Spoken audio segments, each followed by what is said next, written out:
नमस्ते। अप्रैल 2026 में ना एक बहुत ही बड़ी खगोलीय हलचल होने वाली है। एक ऐसा बदलाव जिसका असर हम सब की जिंदगी पर, हमारे रिश्तों, हमारे पैसों और यहाँ तक कि हमारी खुद की पहचान पर भी पड़ने वाला है। समझिए कि ब्रह्मांड हमें आराम, समृद्धि और कुछ चौंकाने वाली सच्चाइयों का एक साथ अनुभव करने का एक अनोखा मौका दे रहा है। तो सवाल ये उठता है कि क्या होता है जब प्यार और लग्जरी का ग्रह यानी शुक्र अपनी सबसे ताकतवर और आरामदायक जगह पर मतलब अपने घर वापस आता है। यही सवाल पता है इस पूरे विश्लेषण की जड़ है, क्योंकि ये सिर्फ एक ग्रह का गोचर नहीं है बल्कि ये एक एहसास है, बिल्कुल वैसा जैसे कोई लंबी थका देने वाली यात्रा के बाद अपने घर लौटा हो। तो आज के सफर में हम क्या क्या देखने वाले हैं? सबसे पहले तो समझेंगे कि ये बड़ा ब्रह्मांडीय बदलाव आखिर है क्या। फिर शुक्र, वृषभ और समृद्धि के बीच का जो गहरा कनेक्शन है उसे जानेंगे। इसके बाद यूरेनस की उस चौंकाने वाली ऊर्जा की बात करेंगे और देखेंगे कि किन राशियों पर इसका सबसे गहरा असर होने वाला है। हाँ, सभी 12 राशियों के लिए एक संक्षिप्त भविष्यफल भी देखेंगे और अंत में एक बहुत जरूरी ब्रह्मांडीय संदेश के साथ इसे समाप्त करेंगे। तो चलिए इस रहस्य से पर्दा उठाते हैं, एक एक करके। सबसे पहले ये समझते हैं कि इस ज्योतिषीय घटना में क्या, कब और क्यों होने वाला है। इसके लिए जरूरी है कि हम इसके मुख्य किरदारों यानी ग्रहों और खास तारीखों को अच्छी तरह से जान लें। जरा इन तारीखों पर गौर कीजिए। 19 अप्रैल, इस दिन शुक्र अपनी सबसे पसंदीदा राशि वृषभ में प्रवेश कर रहे हैं।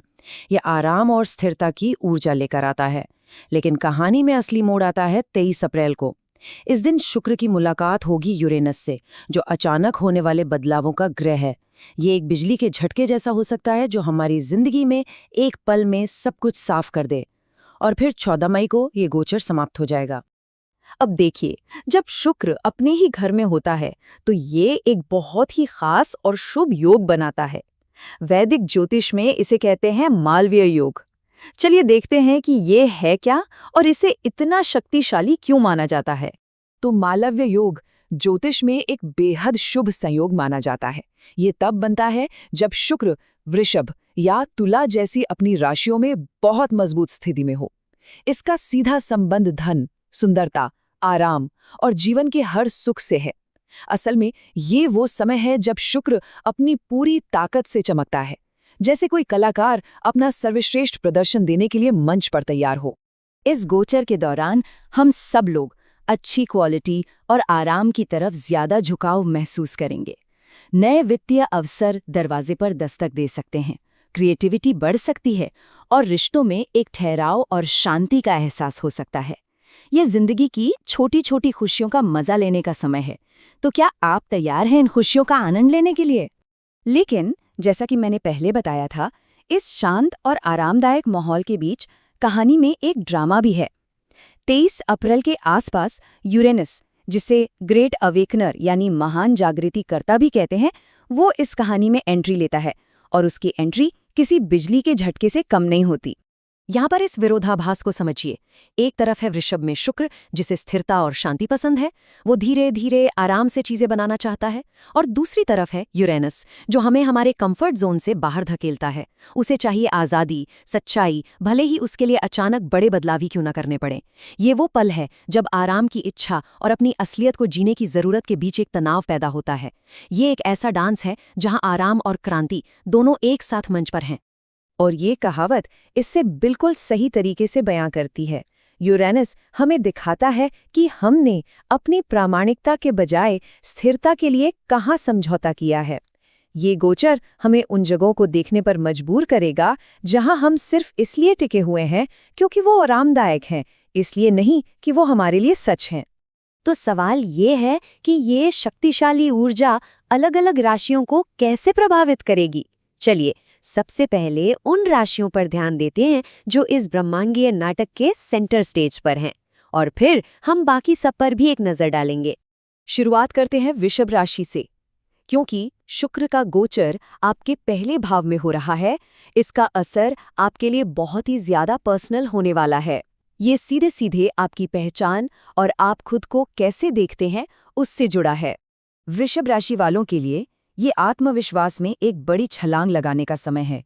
लोग आपकी तरफ आकर्षित होंगे और आर्थिक लाभ के भी अच्छे योग हैं, खासकर अगर आप कला या मीडिया जैसे क्रिएटिव फील्ड में हैं।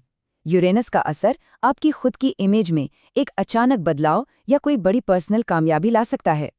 वृषभ राशि वालों, ये आपके चमकने का समय है। इस ऊर्जा को अपनाएं और खुद को जाहिर करने से बिल्कुल न डरें।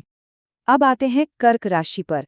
आपके लिए शुक्र लाभ के 11वें भाव में गोचर कर रहा है। इसका मतलब है कि सारा फोकस आपके सोशल सर्कल और आर्थिक लाभ पर रहने वाला है। कर्क राशि वालों के लिए ये गोचर बिजनेस डील्स और नेटवर्किंग के लिए नए दरवाजे खोल सकता है। आपके दोस्तों या सोशल सर्कल के जरिए अचानक कोई बड़ा मौका मिल सकता है। आर्थिक रूप से भी ये समय काफी फायदेमंद हो सकता है, लेकिन हाँ, कोई भी फैसला सोच समझ कर लेना हमेशा ही जरूरी होता है। आगे बढ़ते हैं और सिंह और कन्या राशि पर एक साथ नजर डालते हैं, क्योंकि इन दोनों के लिए ये गोचर करियर और भाग्य पर एक मजबूत रोशनी डाल रहा है। सिंह राशि के लिए ये गोचर आपके करियर के 10वें घर में हो रहा है, जो आपकी प्रोफेशनल रेप्यूटेशन को बढ़ा सकता है। आपको अपने काम के लिए सराहना मिल सकती है और प्रमोशन के भी चांस हैं। वहीं कन्या राशि वालों के लिए शुक्र आपके भाग्य के 9वें भाव में है। मतलब सिंह राशि वालों के लिए करियर की सीढ़ियां चढ़ने का समय है, जबकि कन्या राशि वालों के लिए किस्मत के दरवाजे खुल रहे हैं। अब बात करते हैं वृश्चिक और कुंभ राशि की। इन दोनों के लिए ये गोचर रिश्तों और घरेलू जिंदगी पर अपना फोकस बनाए रखेगा। वृश्चिक राशि वालों, अपने रिश्तों में मिठास घोलने के लिए तैयार हो जाइए। ये गोचर आपकी पार्टनरशिप और बातचीत में आसानी लाएगा। और कुंभ राशि वालों, आपके घर में खुशियां दस्तक दे रही हैं। ये समय प्रॉपर्टी खरीदने या परिवार के साथ कुछ यादगार पल बिताने के लिए बहुत ही बढ़िया हो सकता है।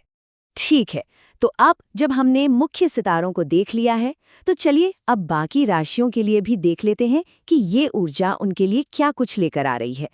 मेष राशि वालों के लिए यह दूसरे भाव में हो रहा है, जो आर्थिक वृद्धि का संकेत है, लेकिन फिजूल खर्ची से बचना होगा। मिथुन राशि वालों के लिए यह 12वें भाव में है, जो आत्म मंथन और इमोशनल हीलिंग का समय है। और तुला राशि वालों के लिए ये 8वें भाव में है, जिससे साझा संसाधनों से लाभ हो सकता है, लेकिन बातचीत में स्पष्टता रखना बहुत जरूरी होगा। धनु राशि वालों के लिए यह 6ठे भाव में है, जो नौकरी बदलने या किसी कंपटीशन में सफलता के लिए अच्छा समय हो सकता है। मकर राशि वालों को 5वें भाव में क्रिएटिविटी और रोमांस में एक जबरदस्त उछाल महसूस हो सकता है। और मीन राशि वालों के लिए यह 3रे भाव में है, जो आपकी कम्युनिकेशन स्किल्स को बेहतर बनाएगा, लेकिन हाँ, शब्दों का इस्तेमाल जरा संभल कर करें।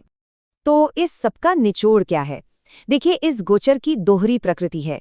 एक तरफ वृषभ में शुक्र की आरामदायक और समृद्धि देने वाली ऊर्जा है, तो दूसरी तरफ यूरेनस का वो अचानक जगा देने वाला असर। सवाल ये है कि हम इन दोनों के बीच संतुलन कैसे बनाएं? यहाँ 3 आसान से कदम हैं। पहला, क्वालिटी में निवेश करें। ऐसी चीजों पर ध्यान दें जो मन को शांति दें, न कि सिर्फ पल भर की खुशी। दूसरा, अपनी सच्चाई को अपनाएं। यूरेनस की उस ऊर्जा का इस्तेमाल करके खुद से पूछें, मैं असल में क्या चाहता हूँ। और तीसरा, जब आपको अपनी सच्चाई मिल जाए तो उसे हिम्मत के साथ जाहिर करें। और मैं आपको इस आखिरी सवाल के साथ छोड़ना चाहूँगा। यही इस गोचर का असली सार है। अपनी असलियत को पाने के लिए आप कौन सा पुराना आराम छोड़ने को तैयार हैं? ये एक बहुत गहरा सवाल है, और इसका जवाब आपकी जिंदगी में एक बड़ा सकारात्मक बदलाव ला सकता है। इस ब्रह्मांडीय सफर में मेरे साथ जुड़ने के लिए बहुत बहुत शुक्रिया।